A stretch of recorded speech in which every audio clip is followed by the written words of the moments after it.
So my truck is throwing the code P0449 and P0455. 449 code, as far as I know, either could be a gas cap code, but is more than likely this canister vent valve solenoid thing right here. And the P0455, as far as I know, is like a massive leak. So all signs point towards this device right here being broken. I ordered this on Amazon. You buy it at auto parts store. It may come with some hoses that attach to either end. It's going to cost you around $120. I bought this off Amazon. I believe this was around $60. Got some hose for maybe $10 and some worm drives.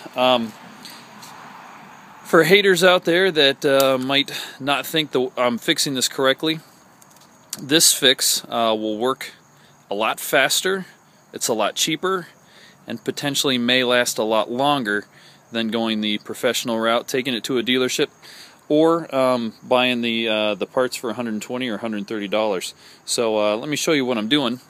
If I've got a 2007 Silverado, and right over here in this shadowy area, kind of underneath the gas tank, you climb under there about a foot, and you're going to see the solenoid that we need to take off, and a little bit this way, that's where the vent is going to be. I'll show you what I'm talking about once I get under the truck.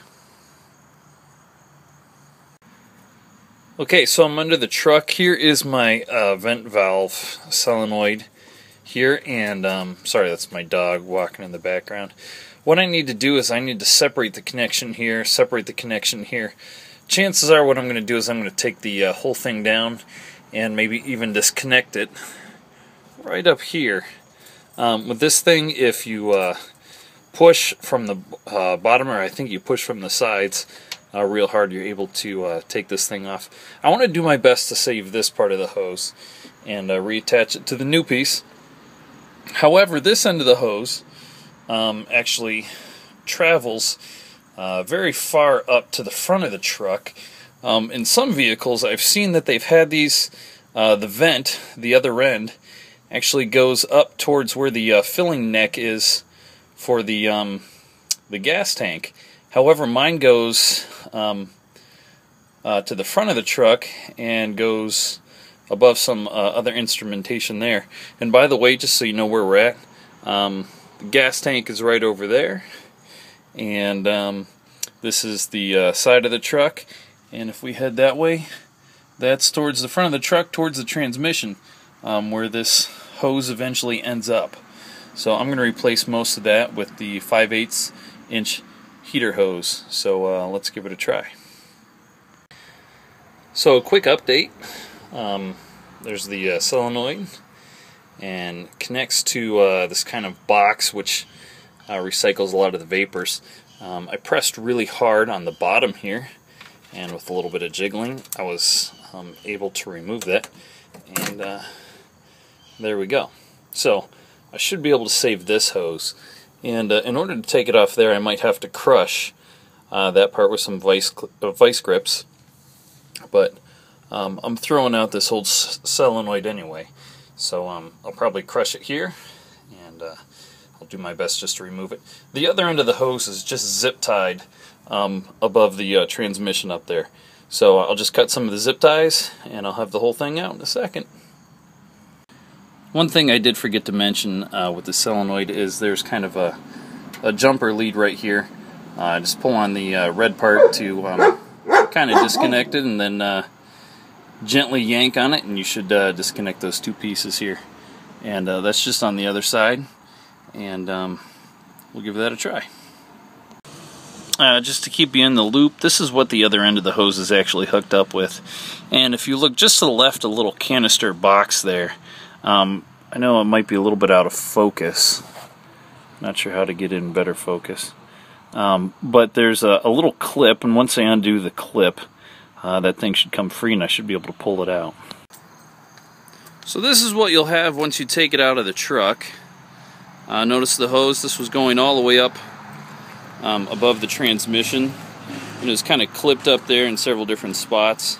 Like I said, I'm going to do my best to try and at least save this hose, and I'm going to use some vice grips to crush that so I can remove the hose easier. I'll try and do the same for this. Just a quick safety note. While you're under the truck facing upwards, got a lot of crud in my eye. I ran inside and got some safety glasses. Definitely a good thing to have while you're working on this, so good luck. So here's my final product. I used some 5/8 hose. I didn't trust the connections there. They slipped over just fine. They were a little loose on there, so I put some heater hose around it, some worm drive clamps. Clamp those things down real good. Don't clamp them down too hard. You could crack some of the plastic here. Don't want to do that.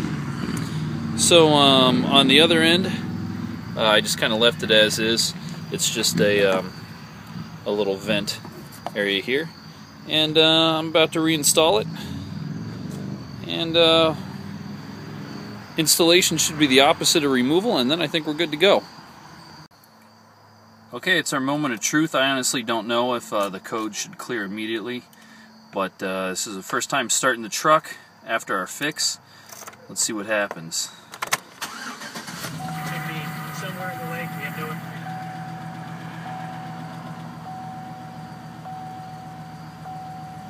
Okay, so we still have a check engine light, and I'm going to take it for a spin around the block. If it doesn't clear, I'll take it to AutoZone and see if they can clear it, and see if this thing stays permanently cleared. Let's give it a try. So I took the truck to Advanced Auto, had them clear the code.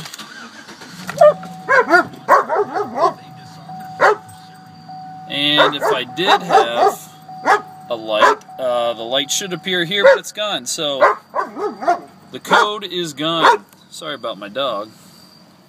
So that was code P0449 and P0455. So code is gone.